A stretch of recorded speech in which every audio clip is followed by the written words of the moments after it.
but I had no personal relationship with him. Let me ask you a question that you said something just a moment ago. We have in America, obviously, if we've not read the Quran, and even if you've read the Quran, it's like the Bible, certain passages you're not sure, but we have this perception or this politically correct environment that says Islam is a peaceful religion, and yet you just talked about growing up reading the Quran. To be a suicide bomber would have been an honor for you. Absolutely. So is Islam a peaceful religion? How do we break that down? How do we understand that in the West? I believe calling Islam a peaceful religion is the biggest lie today on media you can hear. And I believe the root of is Antichrist. There is no peace in Islam. And if there's peace in Islam, whoever says there's peace in Islam needs to show me one Muslim country that has peace. And there's none.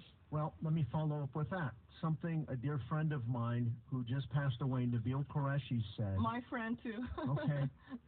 Part of the challenge is many Muslims either don't read the Quran or don't fully understand what they're reading. In other words, he made the differentiation between Islam and a Muslim. He talked about there are many Muslims that are very loving people, very kind people, and to be careful to not somehow automatically categorize all Muslims as being, angry, terrorist-based followers of Islam.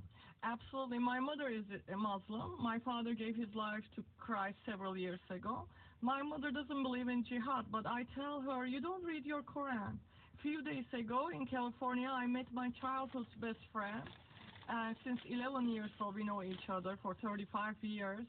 And she's a Muslim. She doesn't believe in physical jihad. Her husband, they are Muslims.